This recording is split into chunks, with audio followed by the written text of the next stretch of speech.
We begin this hour in eastern Aleppo, where thousands of people are stranded after the evacuation of civilians and rebels was suspended. Syrian regime forces and the opposition blame each other for breaching a ceasefire deal that's been in place since Wednesday. 40,000 people are waiting to be let out of the area, while 6,000 people have fled. France, meanwhile, has submitted a plan to the UN that would allow international observers to monitor the evacuation. A vote is expected over the weekend. Eddie's Tianshan reports.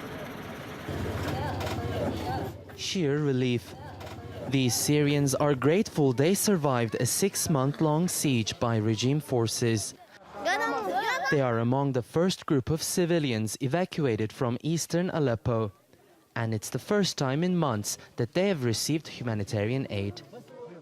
Mahmoud Jessil came with his family of 7.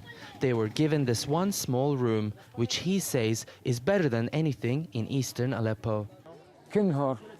We were bombarded every day and every hour. Everything was destroyed.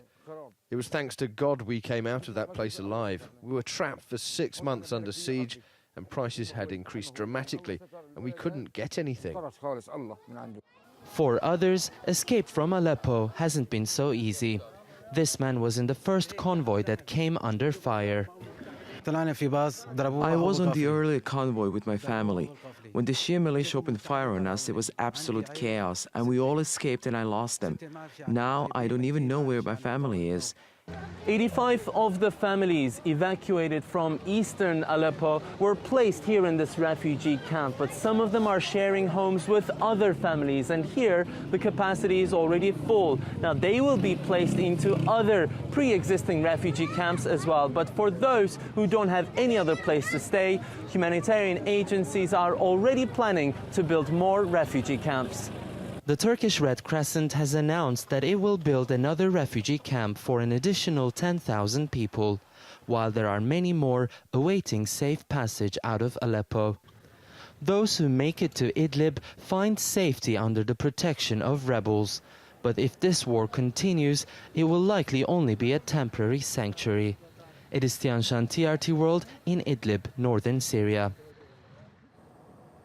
Let's get the latest now from Abu Bakr al-Shamahi. He's in Gaziantep near the Turkish-Syria border. Hi there, Abu Bakr. Is there any hope that the evacuation corridor can be up and running again and stay open? Well, one of the main issues is these spoilers on the ground. So we're talking, especially on one side in terms of the regime side, some elements of the Assad regime and also some of these pro-regime militia fighters, largely made up of foreign fighters, who seem to be opposed to this deal and have been doing anything they can to stop it. So in terms of the attack on the convoy on Wednesday, the attack on the convoy on Friday, the taking of those 800 people for a couple of hours as hostages, and even the killing of 14 people on Friday as well. This is all believed to be tied to some of these militias who appear opposed to the deal. But to talk positively, there are attempts, especially diplomatic moves, to get this back on track. And at the UN Security Council discussed the issue on Friday, discussed sending international observers to monitor the evacuations, and they'll be continuing that discussion over the weekend. And just generally, the international community has failed to stop the war in Syria. It's failed in every attempt. Every one of President Barack Obama's red lines has been crossed. And yet this is perhaps the one opportunity where they can actually do something. These images are going around the world of what the situation is like in eastern Aleppo, and they're very powerful, and I think there is an international will to do something to help these people.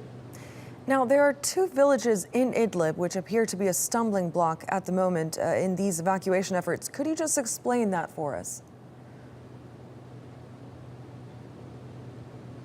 Well, I spoke about the spoilers on the regime side in the first question, but now you do have spoilers on the broad opposition side, especially groups like Jabhat Fath al-Sham, the former Jabhat al-Nusra, formerly affiliated to Al-Qaeda, who were opposed to the evacuation of these two villages. So these two villages are Al-Fu'a and Kafraya. They're both in Idlib provinces, and they're both pro-regime, but essentially besieged by rebel forces. And it was a last-minute addition to this evacuation deal that they would also be evacuated, or injured people would also be evacuated from those villages simultaneously at the same time as people were evacuated from eastern Aleppo. Jabhat Fath Hasham seemed to be opposed to that, and that was one of the reasons given by the pro-regime side for blocking the convoys on Friday. It appears from some rebel sources that Jabhat Fath Hasham is now back on side, and the regime are saying that if Jabhat Fath Hasham does now agree and that people are evacuated from those two villages, then the broader evacuation deal is back on.